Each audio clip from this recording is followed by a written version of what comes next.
आँखों से इतना अच्छा काम लेता है, ये बहुत ही कम आर्टिस्ट जानते हैं कि टीवी मीडियम है देखने का, रेडियो मीडियम है सुनने का। अगर उसने थप्पड़ मारा है तो उसने तो कोई जवाब ही नहीं दिया, उससे देखता रह गया है। और जो उसने चालाकी करी है, जिस सफाई से उसने वो काम किया और जो हाइपरपन उसका दिखाया है, मतलब मज़ा आ गया देख के। और मुझे इतने जावेद शेख साहब पे कहते हैं ना वो शफकत वाला प्यार आया था कि नहीं बेटा रुक जाओ, बेटा रुक जाओ। अच्छी एक्ट्रेसेस नहीं है हमारे पास। माया, तुमने जो एक्सप्रेशन उन चंद लम्हों में दिए ना, नहीं लेने दीजिए, 35 लाख की बात है, लेने दीजिए। 6, 8, 10 ये थम्स अप, ये थम्स अप, ये थम्स अप। एपिसोड जो मैं अभी पिच गुजरी है मज़े की, मुझे तो 19 and 20। हाँ, मैं तो मतलब फहद की आपको पता है, पहले दिन से, पहले शॉट से उसकी मैं फ़ैन थी और फ़ैन हूँ। और स्टिल मैं अब रिग्रेट करती हूँ कि मैं काम क्यों नहीं करी। मुझे अब काम करना है क्योंकि अब इतना अच्छा काम हो रहा है, इतने अच्छे स्क्रिप्ट्स आ रहे हैं, इतने अच्छे डायरेक्टर्स आ रहे हैं। तो ये एपिसोड तो कोई तूफ़ान की तरह भागी है। और ये एपिसोड मेरा ख्याल है, वो नाम मैं भूल जाती हूँ आर्टिस्ट का, जिसकी भाभी है जो नईमा बट ये एपिसोड उसकी थी ये। और जो उसने चालाकी करी है, जिस सफाई से उसने वो काम किया और जो हाइपरपन उसका दिखाया है, मतलब मज़ा आ गया देख के। और मुझे इतने जावेद शेख साहब पे कहते हैं ना वो शफकत वाला प्यार आया था कि नहीं बेटा रुक जाओ, बेटा रुक जाओ, अभी पुलिस को नहीं बुला। क्योंकि शरीफ आदमी की तो सबसे बड़ी कमज़ोरी यही है ना, पुलिस आ गई तो ज़िंदगी की बात ही ख़त्म हो गई। बेटे पे हाथ उठाना, उसको थप्पड़ मारना, वो पैसों का निकल कर आना, और उसने फिर वही आंख ठहराई। मैं तो उसके आंख के ऊपर फिदा हूँ कि वो अपनी आंखों से इतना अच्छा काम लेता है। ये बहुत ही कम आर्टिस्ट जानते हैं कि टीवी मीडियम है देखने का, रेडियो मीडियम है सुनने का। रेडियो में आपने आवाज़ से जादू जगाना होता है और टीवी में आपने एक्सप्रेशन से जादू जगाना। तभी हम कहते हैं कि टीवी रुक के देखना हो, जब सारी बातें सुनाई दे रही हैं तो आप किचन में खाना पकाते हुए ड्रामा सुनते ही रहें। लेकिन जो ड्रामा आपको देखने पे मजबूर कर दे, वो ये ड्रामा था, कभी मैं कभी तू। क्योंकि आपको पता ही नहीं कि अगर उसने थप्पड़ मारा है तो उसने तो कोई जवाब ही नहीं दिया, उससे देखता रह गया है। वो अंदर गया है, उसने सामान पैक किया है, वो ले गया। और क्या प्यारा जुमला है, सामान चेक कर लें, ऐसा ना हो कल ये इल्ज़ाम लग जाए घर से कुछ चोरी करके ले गए। मुझे बड़ा मज़ा आ रहा है। मुझे अच्छा, वो एक सिचुएशन में पूरी एपिसोड थी और इतना मजा था कि आपको लग रहा था कि एक्चुअल ये हो रहा है, सामान उठा रहे हैं, ये कर रहे हैं। और ये हुआ। आप अब माया, मैं बारहा कह रही हूँ कि माया इस वक्त, माया का कमबैक, माया का इंडस्ट्री में आना इतना कमाल है कि इस एज की ख़वातीन नहीं है हमारे पास, बहनें नहीं है, अच्छी एक्ट्रेसेस नहीं है हमारे पास। माया, तुमने जो एक्सप्रेशन उन चंद लम्हों में दिए ना, नहीं लेने दीजिए, 35 लाख की बात है, लेने दीजिए। मतलब ये बहनें ऐसी होती हैं, पहले वो थोड़ी सी पोजेसिव हुई, फिर जैसे उसको लगा कि बहुत हाइपर हो रही है, और जिस तरह उसने स्टैंड आउट किया है ना, ला के अपना पर्स, मेरा पर्स, आई डोंट वांट यार, मैं कहूँ कि ये क्या बंदी, क्योंकि उसको पता था उसने टारगेट कहाँ करना है। लेकिन बहुत कमाल एपिसोड। कुछ चीज़ें शायद जज्बात में आके मैं भूल भी रही हूँ, लेकिन जैसे जैसे मुझे बार बार याद आती रहेगी, फिर मैं इस पे आऊँगी जब डायरेक्टर की बारी आएगी, जब और राइटर की बारी आएगी। लेकिन ओवरऑल एपिसोड्स बस मैं कहती हूँ कि 5, 6, 8, 10 ये थम्स अप, ये थम्स अप, ये थम्स अप मिला के देने का दिल चाहता है। और ये वो ड्रामा है जिसमें बहुत सारे हम ड्रामों का रिव्यू करते हैं, एक अप आता है फिर डाउन आता है, कहीं पे बहुत अच्छी एपिसोड्स होती हैं। ये कंसिस्टेंटली अच्छा जा रहा है, एक अच्छी फ्लाइट पे है, हम बड़े खुश हैं इससे। अब तो पेंटिंग्स मिलने लगे इस ड्रामे की वजह से। ये तो बहुत ही मुबारक साबित हो रहा है। कुछ गुम जाए तो बस अब क्या, कभी मैं इनकी तरफ जाने से पहले बाबा पीर साई चंगा चंगा बोलना जी। हाँ। आप जब बोल के जाते हो वो ड्रामा यूं ही आ जाना जाता है। इस ड्रामे के बारे में वो सब में ड्रामा ऑलरेडी जाने वाला होता है, मैं पहले इशारा कर देता हूँ जाने वाला। तो पीर साहब इस दफा ये ड्रामा तो ठीक जा रहा है। ये ड्रामा तो टॉप पर है, उसकी वजह देखिए। बहुत बहुत मुबारक हो बिग बैंग में।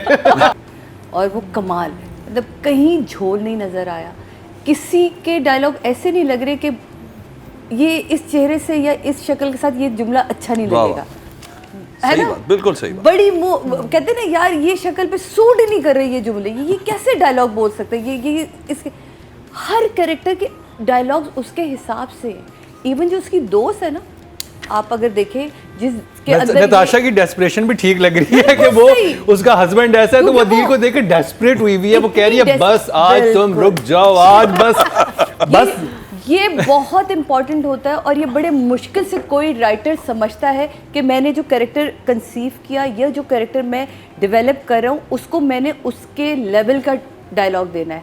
जावेद शेख को जावेद शेख वो लग रहे हैं कि वो उतना ही मजबूर बाप, वो उतना ही अदील के अंदर जो एरोगेंस है उसके डायलॉग वैसी, उसका एक्सप्रेशन भी वैसी, उसके और जो भी इन्होंने बात की कि उसका कोई और दोस्त है वो तो वैसी इतना बनावटी कैरेक्टर है कि वो चाहता ही नहीं अपने किसी दोस्त को सामने लाना। अगर उसका कोई दोस्त बचपन का कोई गरीब होगा भी तो वो तो इतना दिखावा वाला लड़का है कि वो उन्होंने उससे उनको भी हटा के उसी की दोस्त के अंदर घुस गया जाके कि कहीं ना कहीं अमीरियत मेरी कायम रहे।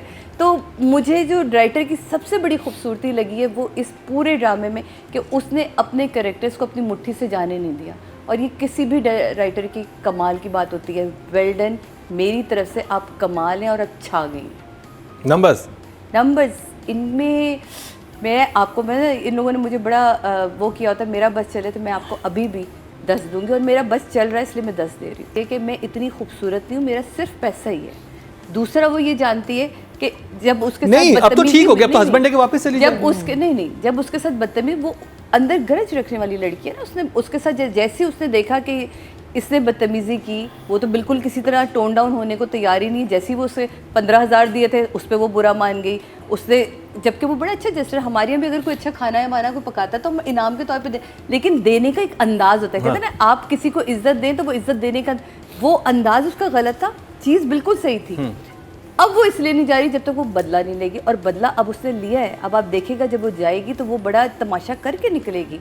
तो ये तो वो रुकी हुई है रिवेंज लेने के लिए, रिवेंज लेने के लिए। आपका क्या इस पे टेक है? मेरा भी यही ख्याल है कि रिवेंज लेने के लिए वो रिवेंज है और वो she wants to be in control. इतना खूबसूरत, क्योंकि वो था ही सीन पूरा ढूंढने को था। तो वो इस तरह की चीज़ें हमने उस वक्त की मेहनत में, अब तो आपके पास टेक्निकली इतनी फैसिलिटीज़ हैं कि आप क्या क्या खेल रहे हैं, तो बड़ा ही कमाल। इसमें मैं कहती हूँ कि कैमरामैन हर जगह नजर है। वो जितनी तेजियां दिखाई थी ना, ये बिल्डअप एक कैमरे की वजह से और एक आर्टिस्ट, वरना आर्टिस्ट जितना हमारे तो ये आहिस्ता मूव करिएगा जरा कैमरा जर्क आ जाएगा, आहिस्ता मूव करिएगा जरा, ये देखिए जमीन जो है ना, ये भाई साहब यार तुम्हें मैंने कहा था ना पहले इस पे ये डलवा दो। ये हम सब ने फेस किया हुआ है, यकीन माने हम आहिस्ता आहिस्ता चलते थे कि कैमरा, और पूरे जिस बॉडी में हमने तेज़ी रखनी है लेकिन स्लो चलना है ताकि कैमरा हमें फॉलो भी कर सके।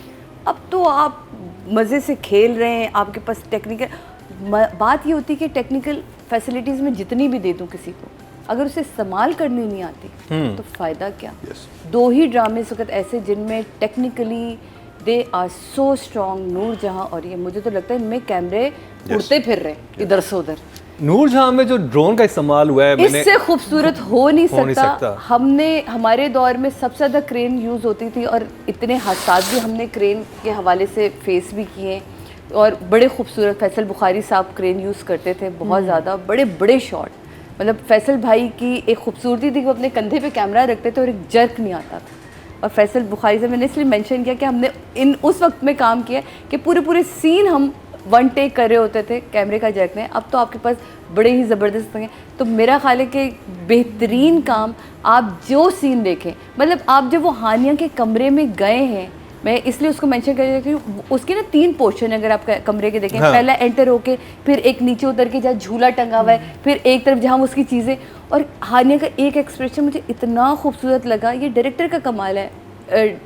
कैमरामैन ने तो उसे ले ही लिया जहाँ वो उसको ना जब वो खेलता है, क्या कहते हैं, वीडियो गेम ना, वो गिराता है, वो सिर्फ वहाँ यूँ करती है, सिर्फ इतना से एक्सप्रेस, कुछ नहीं वो बोली, लेकिन वो जो एक्सप्रेशन था ना उससे बताया कि मुझे यहाँ लगी है तकलीफ़ें। तो जितनी जगहों को उसने कवर किया उस एक कमरे में, आई थिंक वो शॉट इतना ज़बरदस्त है क्योंकि किसी उसमें डायलॉग्स नहीं थे, एक्सप्रेशन से जो ढूंढ रहे हैं उनके भी, और जो देख रहे हैं उनको ढूंढते हुए उनके। काम ही सिर्फ लाइटिंग का था, कैमरामैन का था, आर्टिस्टों का था। कैमरामैन ने 100% अपने आप को, डायरेक्टर ने जस्टिफाई कर दिया कि मैं काम जानता हूँ, मुझे काम पता है, मुझे काम लेना भी आता है, और मैं काम जानती हूँ। वो कितना स्मार्ट है कि शुरू किचन से करती है। हाँ। किचन से अब वो मैं पूछती भी है, कहते हैं किचन में क्यों किचन में होगी? क्यों माँ नहीं पूछती है, होगा? कहती है, चोर कहीं भी रख सकती है। मतलब तुमने जब जब काम किया स्क्रीन के ऊपर, तुम बड़ी फाइन आर्टिस्ट हो और तुम नज़र आता है तुम्हारा काम और बहुत दिल से करती हो। ये ड्रामा तो कमाल कर दिया है। मतलब इस ड्रामे में जब वो अपने बाप के घर गई और जब वो चाय बिस्कुट खा रही थी, मुझे उस चाय बिस्कुट खाने पे प्यार आ गया। वो जिस तरह बैठी खा रही थी ना, बाकी आप कुछ अरसा किसी के साथ रहते हैं, आप उसकी आदतों को अडॉप्ट कर लेते हैं, आपको मज़ा आने लगता है। जैसे मेरे मियाँ को चाय और पापे पसंद, अब आप लोग हंसिएगा नहीं। हाँ। मतलब आप यकीन माने, मैं भी चाय और पापे खाती हूँ शाम की चाय के साथ। शादिया आपने कहा शादी नहीं, करने नहीं, के वो चाय तो पापा पे आ गई। नहीं, आप सोचे जर्मनी से आके ना, उनका एक होता है, मुझे ब्राउन वाले नहीं जो होते हैं, रस्क। मैं कहती हूँ रस्क, अदनान, हाँ। रस नहीं, गोल वाले पापे अच्छा, चाहिए। nice। अब पापे, ये अच्छा। नहीं, लेकिन- गोल रस, मतलब मैं कहता नहीं, ये क्या शौक, कहते यार जर्मनी में नहीं मिलता, हम मिस सही करते। बात है। तो एग्जैक्टली मैंने इस चीज को इस तरह फील किया था कि देखें जर्मनी में होते हैं वो, मैंने मजाक में बात की नहीं है। सादिया कहते हैं सिर्फ यहाँ के चाय पापे खाते यूजुअली कहते हैं कि अगर आपकी काफी अरसे की शादी ना, तो एक जैसे लगने भी शुरू हो जाते इनकी तो हैं चले भी शादी Start काफी looking ऐसे, alike। लेकिन जो कहते हैं, आप अभी कह रहे थे ना कि बात जब आपकी रूह मिलना शुरू हो जाती है ना, तो फिर अल्फाज ना भी आप कहें तो आपको पता होता है कि हम एक हैं। तो ये बहुत प्यारा, इतने खूबसूरत एक्सप्रेशन और इतनी बड़ी बड़ी बात वो इतने प्यार से, इतने आहिस्तगी से, इतने आराम से कह जाती है। बड़ी कोई इसमें ना वो घुल मिल गई है, इस पूरे कैरेक्टर को गूंदा है उसने अपने अंदर, और वो गूंधा हुआ पन जो है ना, वो हानिया के अंदर से नज़र आ रहा है। तो हानिया मेरी तरफ से सारी एपिसोड्स के 10 है, लेकिन अब वाह, बात वाह। मैंने करनी नहीं की। मैं इनकी बहुत बड़ी फ़ैन हूँ, ये जिनकी अब आप बात कर रहे हैं। नईमा भट्ट जी, की सादिया मैंने इमाम इनको नईमा जब- भट्ट की फैन है। मैंने जब इसको फ्रॉड में देखा था तब मुझे बहुत पसंद आई। मैंने पहला इनका ये ड्रामा देखा, फिर उसके बाद जब मैंने इनको जिंदों में देखा, क्योंकि जब आर्टिस्ट अपने आप की नफ़ी करके कोई ड्रामा कर रहा हो, जिंदों में अगर आप नईमा भट्ट को देखें तो ओह। कहीं ना इंग्लिश का एक्सेंट था, ना कहीं उसके एक्सप्रेशन में कोई ये था, मतलब वो रेत में चल रही थी, जो उसकी बंजारन दिखना चाहिए था वो दिख रही थी। मैंने तो- इतनी खतरनाक गेज जो कहते हैं ना, देखना किसी हाँ। को, लड़के को, एक लड़की देखे कैसे देखे जो पसंद हो, इतनी खतरनाक आंखें मैंने नहीं देखी जो जिंदों में नईमा भट्ट ने अपने मंगेतर जो लड़का जो था उसको देखती थी जैसे। थी। ओए होए, आप कहते थे ये तो ठीक कौन नहीं है। है? ये और किस तरह उसमें- देख रही और है?